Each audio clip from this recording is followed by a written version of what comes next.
Greetings, fellow Webbermaniacs. This is the Webbermania itself, and welcome back to a brand new video. Today, we're going to be talking about my reaction to Channel Awesome's fanscriptions episodes on what if Tim Burton directed Batman and Robin. Now, as some of you may know, I am a huge DC fan. That's because I mostly own like the original, because I have like the VHSs of the quadrilogy of Tim Burton and Joel Schumacher, and also I am working on a script that I can probably work on for fun, and it's based around the idea of Batman Unchained, which was the original idea for Joel Schumacher's third Batman movie, but fifth in the Batman chronology.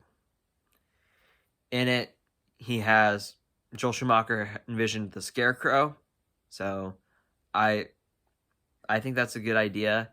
I'm taking a little bit of inspiration from Batman Arkham Knight with that as well, so wanted to throw it out there as well.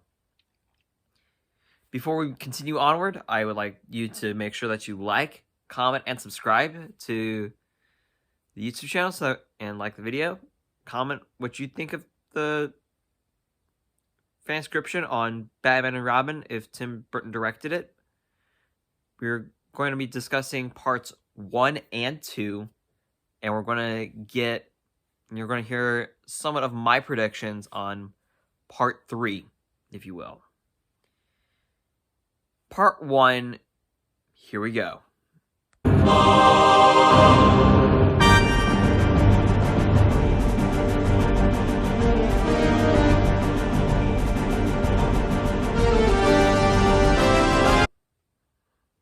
So with part 1 in the fanscription for what if Tim Burton directed Batman and Robin, there was a good prologue, and I definitely enjoyed it.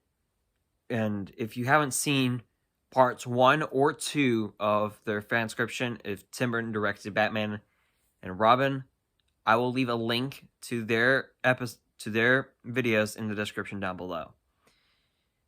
If you haven't seen it, I recommend you watch it before continuing on with this video, because there will be somewhat of the spoilers ahead, so bear that in mind. Part 1 begins with the prologue, and it is set in Gotham City 40 years before the current time. And this is a time where the Gotham Cathedral looks pristine and not abandoned. And in the Gotham Cathedral, there's a marriage going on, and I'm not opposed to it. And when I saw the thumbnail, I immediately thought, okay, this is just like comparing the actual Batman and Robin that was done by Joel Schumacher versus Tim Burton's. But I was wrong. They definitely removed Poison Ivy, but if there's like a little segue from part 3, which you'll probably hear about later on, then you'll get it. So during the prologue, we are introduced to Victor Fries, who in this version, is played by Patrick Stewart. And his spouse, and Victor's spouse, Nora, is played by Winona Ryder. Two heavy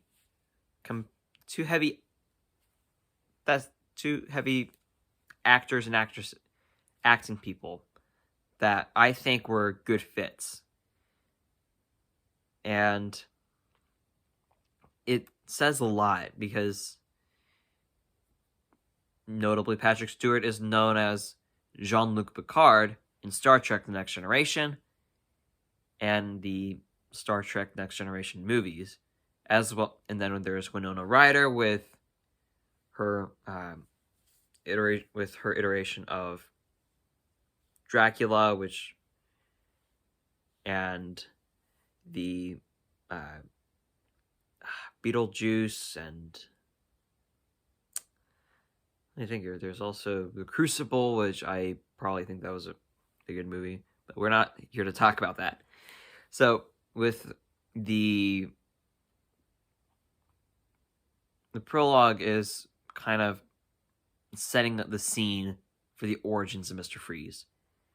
And it's based around the Batman animated series episode Heart of Ice. And it explains the origins of Mr. Freeze. Victor Freeze is a scientist, and he recently married Nora. And from what we're understanding, this iteration shows the beginning sickness of Nora's sickness, which is an unknown disease. But in the original Batman and Robin, directed by Schumacher, it is identified as McGregor syndrome, not to be confused with Ewan McGregor, the greatest actor who played Obi-Wan Kenobi. Anyways,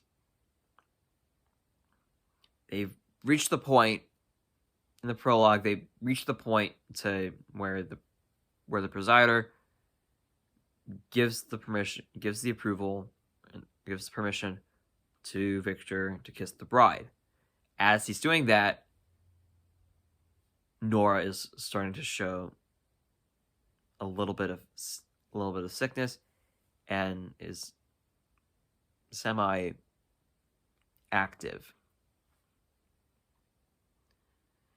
Then we go to a shot of the Waynes 40 years ago, which includes Thomas, Martha, and a young Bruce Wayne. Now, I'm not familiar with the actors that played Thomas and Martha and Bruce Wayne, but they're okay. But from what I saw in the stock photo, from what I saw in part 1, it's phenomenal. As we continue onward with the prologue, it shows Victor's ambition to cure Nora of her sickness. And it's derived from and we see it in the beginning as well, where we have pretty much there's like a yellow fluid that Victor injects into both Nora's cryotube, which is where she is stationed, and so that she can still be breathable, she can still breathe and get necessary stuff, even though that she is still frozen in time, which is what they're alluding at. Victor injects 2 needles, one into himself and one in the cryotube, so that way that both Victor and Nora are cured in a way, even though that Victor doesn't have it, but it's for the benefit for Nora.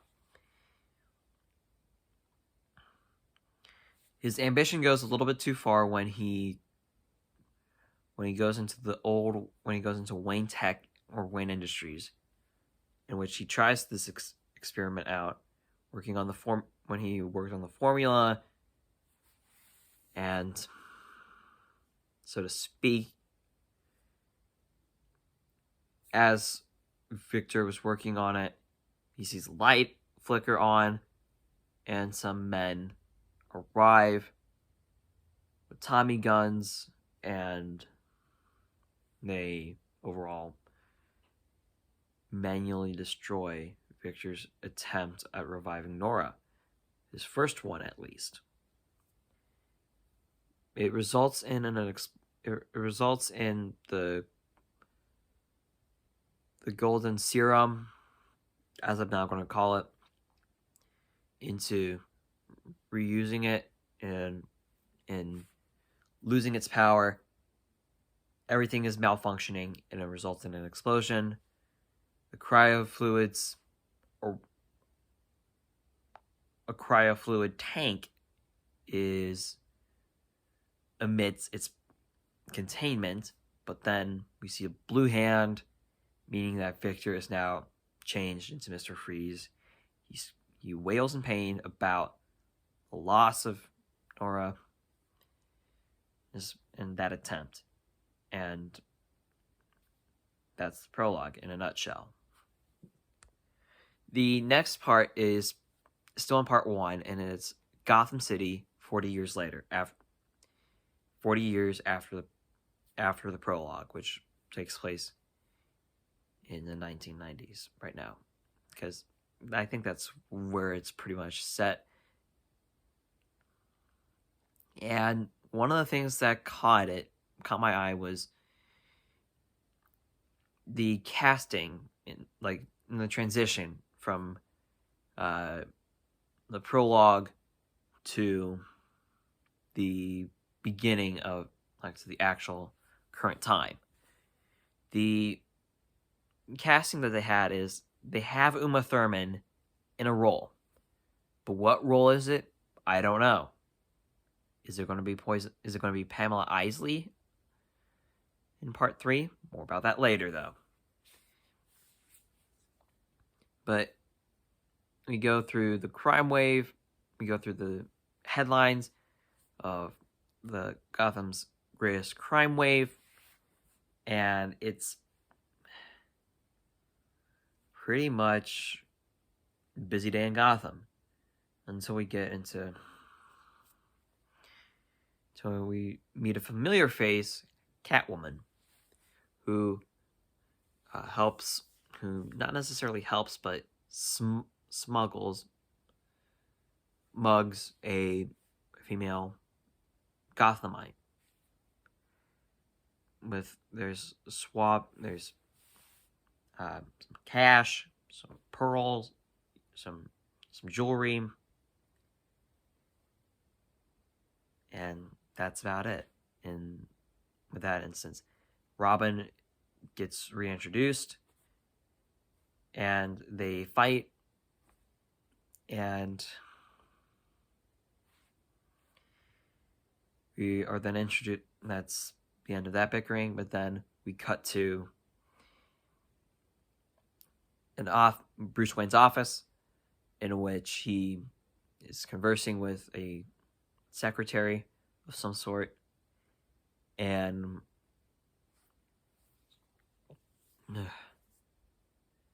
part of it he gets a call from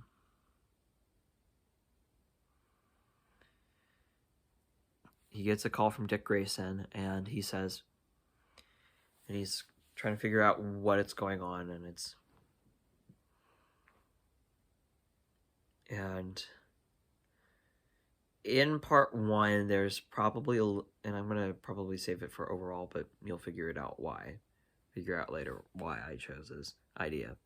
But in part 1, still, we're going with, you see Dick Grayson at a phone booth, calling Bruce Wayne, telling him about his escapade, telling Bruce about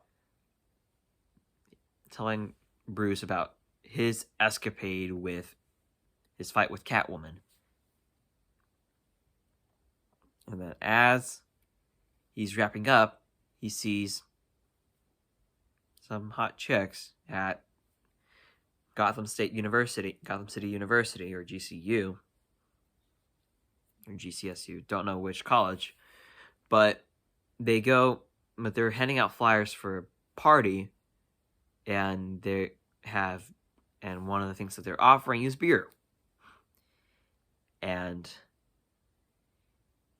Dick, in this way, kind of lies about it, saying that he's studying chemistry, alluding to the beer and the chemicals. But then Bruce says, if you're going to drink something, it has to be distilled.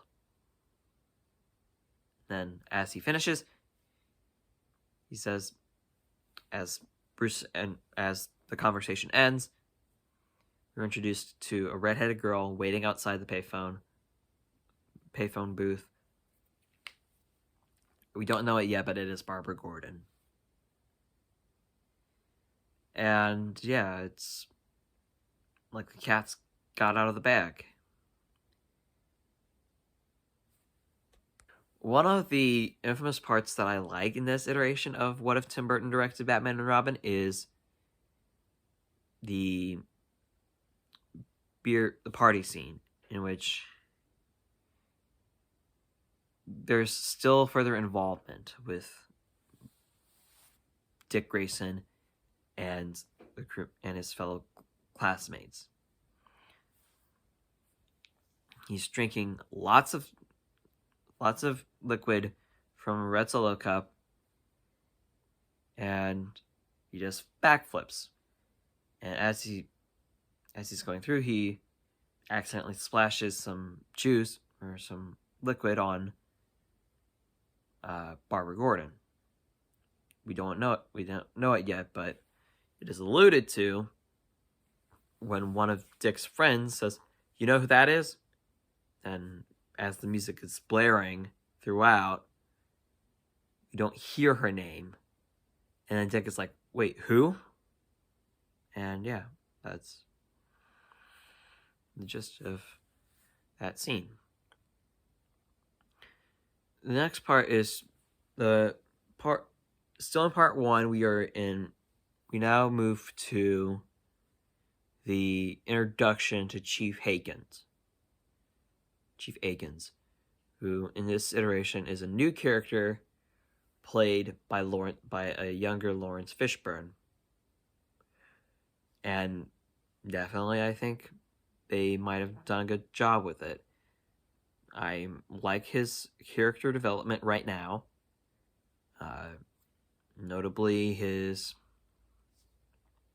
idea of the GCPD working without the assistance of Batman, thinking he has it all under control.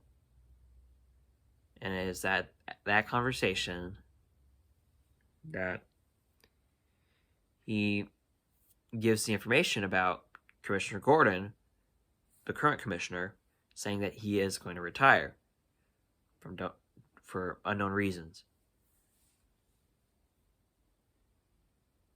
And we figure out that, but it is alluded in between those gaps. I did forget to mention a crucial part. And that is Chip Schreck. In this iteration of Batman and Robin, directed by Tim Burton, Chip Schreck makes his second appearance. Still played by the same actor, from what I am looking at. And he is kind of like the talk of the town, saying that he rose up from his father's from the ashes of his father. And it's kind of worth to note that he is trying to buy everything as possible, which is a good villain arc, or sub-villain arc. And there's a particular list that he had, and it was about Gotham business owners in Gotham, notably, like Ferris, Boyle, just to name a few. And one of the ideas was Wayne, Thomas Wayne at the time, when Max Schreck was involved. There's a looming photo of Max Schreck in Chip Schreck's office and the secretary, and there's a new secretary, Inca, who I don't know the actress portraying her. So if you know any of the information that I didn't know about, please leave it in the comments as well. But back to the point at hand. During the party for Chip Schreck as well, there's a quote-unquote expedition for on Chip's behalf, exploring an old bunker. And in the prologue, which is a recent callback, we see Victor Fries, who goes out of the old Wayne Industries, into an old abandoned bunker, still owned by Wayne Tech Industries, but he stays in a cryotube for 40 years until Chip Shrek and sends an expedition crew to retrieve him, because he might have something valuable for Mr. Freeze, whom we see now.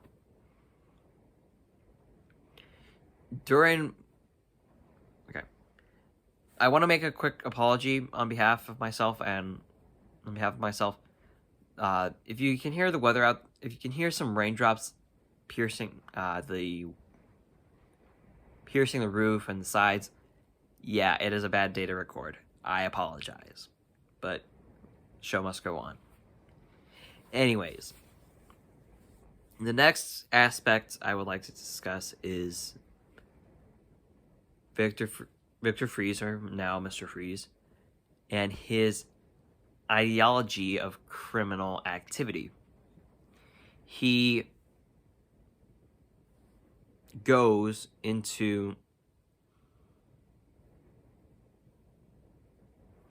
a butcher shop, finds the butcher gang, and yeah,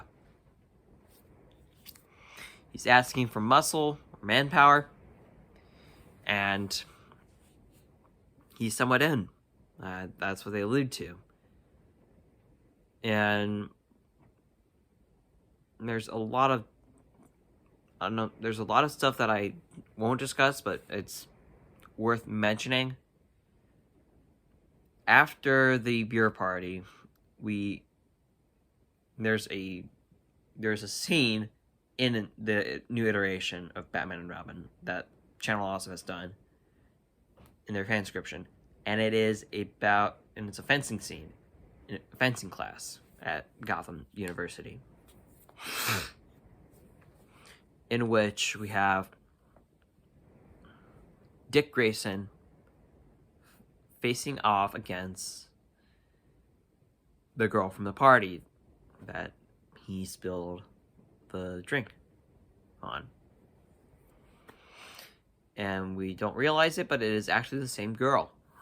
We don't know. And they bicker and do fencing tricks, countering every parry. Just to name a few. And then it goes on for a while, and it even goes into the class. They even go through the students, but don't impale them. They call it the end of the lesson. The instructor calls it the end of the lesson, except for Dick Grayson and the girl who was against Dick Grayson. And there's quick dialogue, and Dick Grayson and the girl converse about themselves, and Dick has the idea of asking her out to a diner. Not necessarily on a date, just to converse a lot. It's during that time that we are also looking at the idea of the backstory of the Wayne family. In one of the escapades with Batman and Robin, in this iteration of Batman and Robin, there's a particular scene in which they arrive at Old Route 62, which is Old Route 56, not 62. Dang it. But in Old Route 56, Gotham City, that's where the expedition began, pretty much. They were looking at the bunker where Mr. Freeze was isolated in, and there were lots of snow, water, and yeah. Part of it was trying to figure out who did it. And it is alluded that Mr. Freeze got them. Yeah, I honestly think the idea of the touch of Mr. Freeze from Mr. Freeze to anything else would result in immediate frostbite, like 70 degrees below zero, as Dick Grayson refers to in a Batcave talk.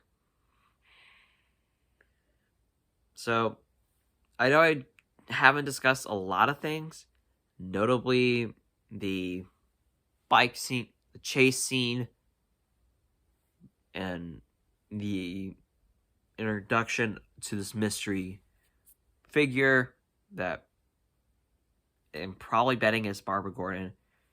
You'll figure it out later on. So I want to save some time for part 2. So here we go with part 2.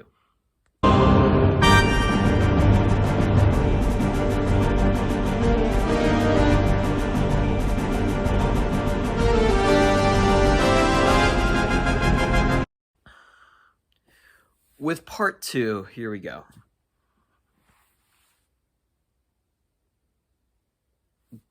Bruce Wayne is recognized as the humanitarian of the year for Gotham.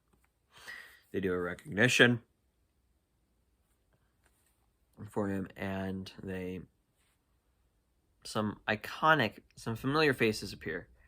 Notably Lucius Fox, who is played by Giancarlo Esposito, who was introduced in the first third of the massive 3-part project on what if Tim Burton directed Batman and Robin. And it's there that we also see Chip Schreck, who feels kind of alone. And it is worth knowing to share that Chip's jealousy towards Bruce is starting to escalate further. And it's notable to see, again, Selina Kyle and Elliot Knox, Selina Kyle obviously returned from Batman Returns, but then in the original Batman, we were introduced to Elliot Knox, who's a tabloid contributor. And Selina Kyle acts under the guise of Vicky Vale, which was Kim Basinger's role. Notably, I would say it was a weak portrayal. But at the Gotham Humanitarian of the Year event, we see Dick hanging out with Barbara a lot, and Commissioner Gordon, who is still active as of right now, is asking Bruce about the relationship between Dick and Barbara.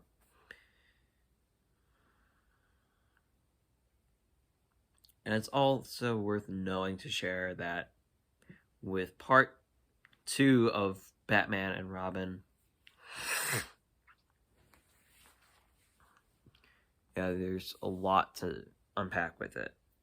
We have the introduction to Blight, which I think was a great character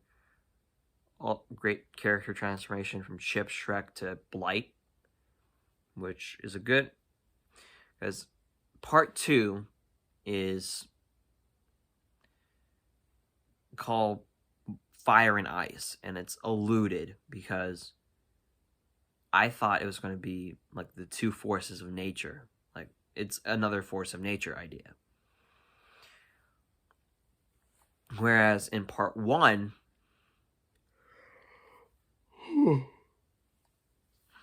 it was their title or subtitle for part 1 is called Cold Wind's Wake.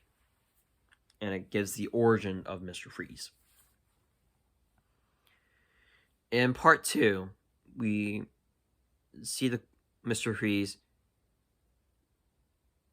making his attack along with the Butcher Gang. He despised the Wayne family because of his involvement, because of Victor Freeze's involvement in Wayne Industries 40 years ago. And it's worth knowing to share that Dick makes a sacrifice in a way, but it also gave a caveat in... Let me explain this. So, Bruce Wayne is being targeted emotionally because Mr. Freeze has his rifle powered by a diamond that was stolen into... Mr. Freeze was aiming his rifle at Alfred. But then knowing the expected, Dick Grayson jumps in front of the old man and in a way sacrifices himself, but the blast gets Dick Grayson and Alfred.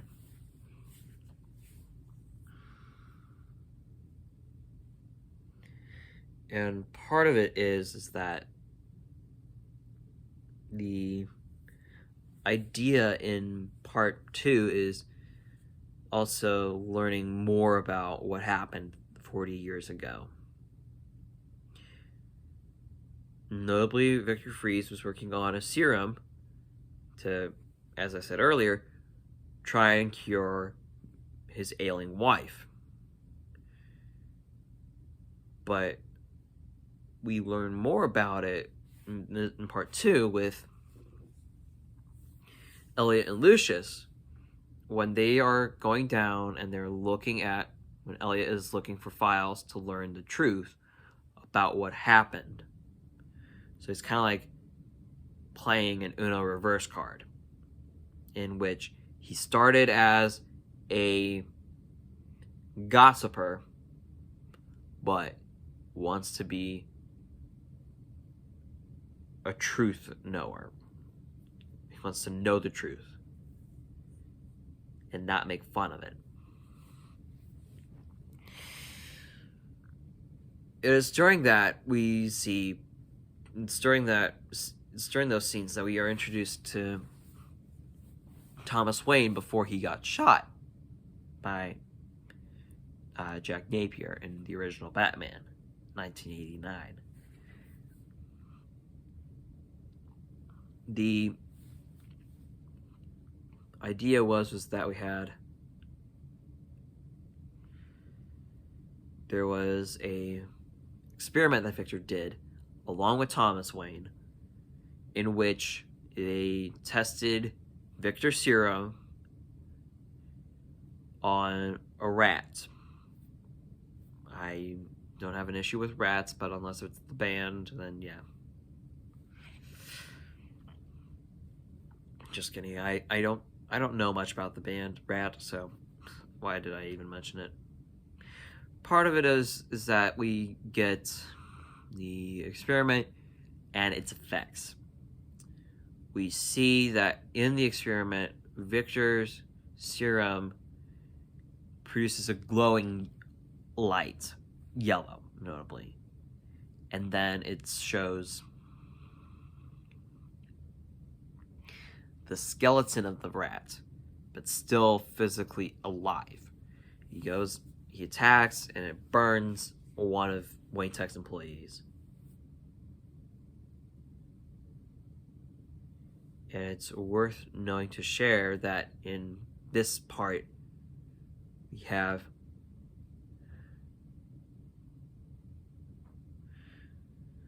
that I know it's going to be a shocker, but when Chip and Victor make an alliance, it's Faustian, meaning that he is playing like a devil.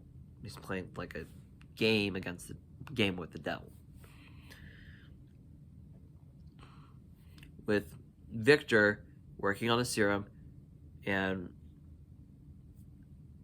Chip has other plans. He wants to still help Victor, or Mr. Freeze, cure his wife, but he does a foul move which creates blight. And that is, he uses the serum in a syringe, injects it, and becomes blight. If you're not familiar with blight, he is a character from Batman Beyond, and it's a great I wouldn't say necessarily an illusion, but it's kind of like a precursor to the Batman Beyond character Blight. Blight is the character is like a skeleton, but with green and yellow-ish flames. But you can still see a skeleton, but his suit is still intact, but his skeleton, his skin is gone, but his skeleton is visible. You can see his bones. As part of it, we see Catwoman return with trying to find Chip Shrek and get the best of him. Unfortunately, Catwoman misses and gets an encounter with Inca, who's pretty much a vile secretary. And as you may know, Inca is the secretary to Chip Shrek in this iteration of Batman and Robin. They have a cat fight. That's what I'm going to put it as. But then Catwoman is introduced to the figure again, the mystery figure of the feminine mystery figure, and it's a good worth to know that at the end of this part, Elliot Knox and Lucius Fox arrive at Wayne Manor to discuss with Alfred, Dick, and Bruce about what happened 40 years ago and how Victor's mind switched. It was so Elliot Knox found a old reel, and he shows it to the trio of Bruce, Alfred, and Dick about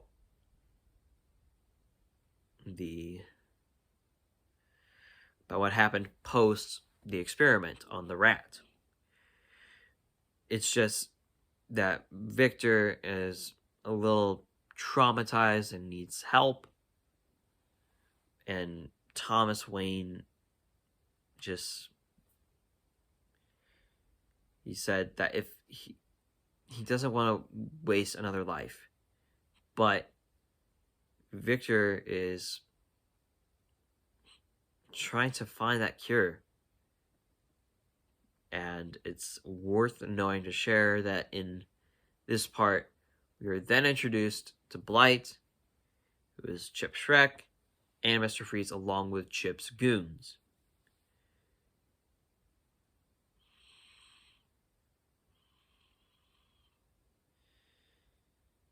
And during this ambush on Wayne Manor, it's somewhat similar to the one that we have in the original Batman Forever, with Joel Schumacher directing it, in which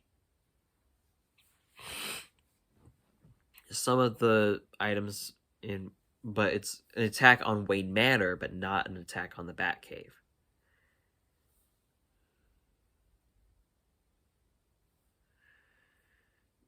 In this iteration of Batman and Robin, Chip's goons throw Molotov cocktails, and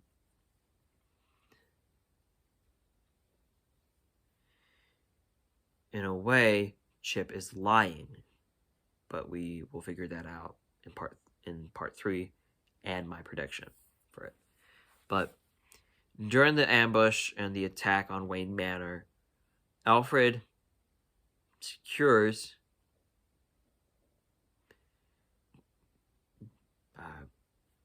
Alfred puts Elliot Knox and Elliot and Lucius into a fallout shelter.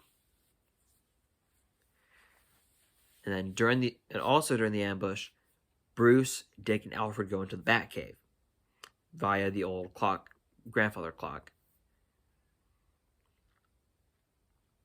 And as you might have guessed, it starts out with the fire occurring. It starts with Mr. Freeze freezing the exterior of Wayne Manor. But then, as he's doing that, there's the interior is going up in flames, and it takes a while for it to melt the ice and then let the exterior crumble, and the entire thing crumble down. And the next morning, Elliot and Lucius arrive outside of Wayne Manor, or on the ruins of it, since the fallout shelter's gone. There's no sign of Bruce, Dick, or Alfred. But they pretty much... They seem to... We know that they went into the cave, but to Elliot and Lucius, they're gone. They haven't gone public about the disappearance of Bruce, Alfred, and Dick. So now it's time for my predictions. So stick around for that.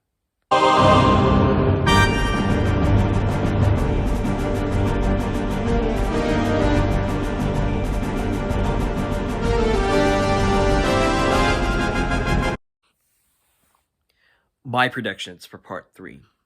Here we go. In part 3, I'm going to see, I think Channel Awesome is going to go for like a, not necessarily a similar approach to what we had, and like with one of the villains still being alive and one of them gone. One of them dies.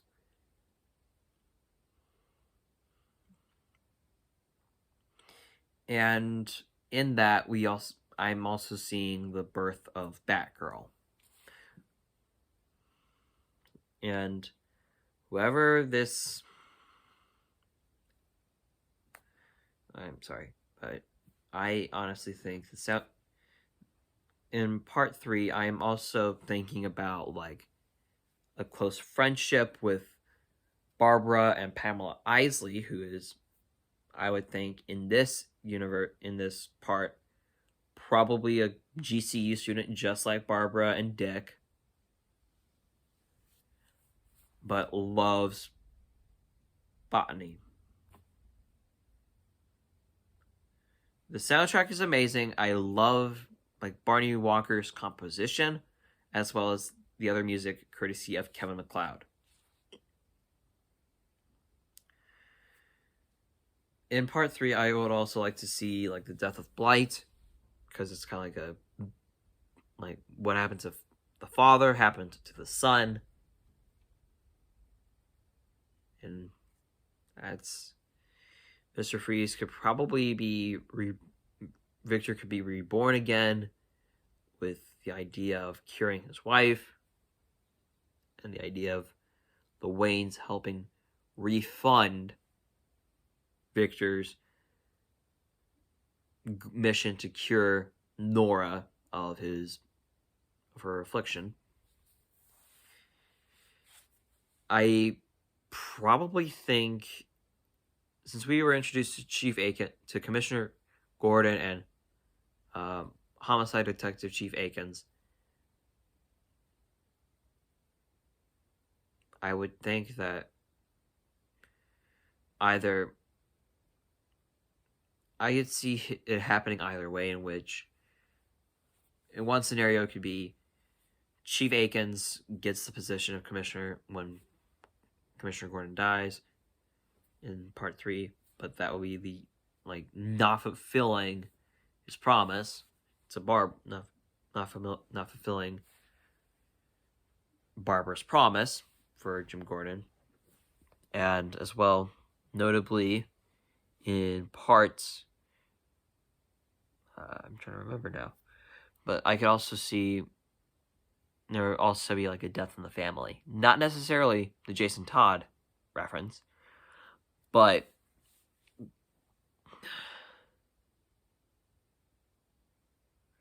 mean, the iteration that we have of Alfred was played by Michael Gough, and that'll still be the case in this fanfiction and fanscription.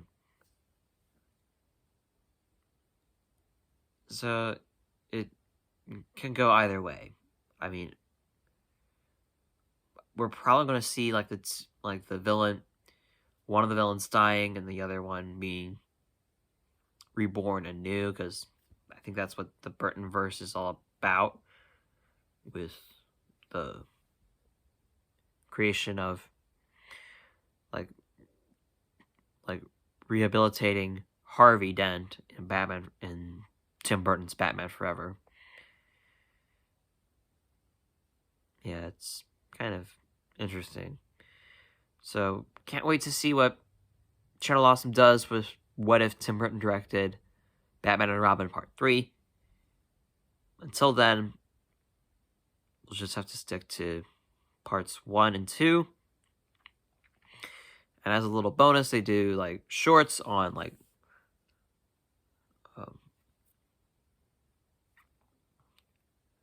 what if they did, first off, they did shorts about the trailers for What If Tim Burton directed Batman and Robin parts 1 and 2, as well as they did the prologue music courtesy of Barney Walker. Hopefully this makes a lot of sense to you guys. I think that I love this approach of What If Tim Burton directed Batman and Robin, and I can understand why it is a massive project, because they're rewriting a lot that was from the original, that was completely useless in the original Batman and Robin. I mean, it is, in a way, I don't like in a way, I somewhat enjoy the Bat credit card scene. Sorry, Nostalgia Critic, but I somewhat enjoy it, but to an extent, I don't like it. So I'm like a coin toss with that. Anyways, thank you so much for watching this video on my thoughts on parts 1 and 2 for What If Tim Burton directed Batman and Robin, and seeing my prediction for part 3 of the same movie.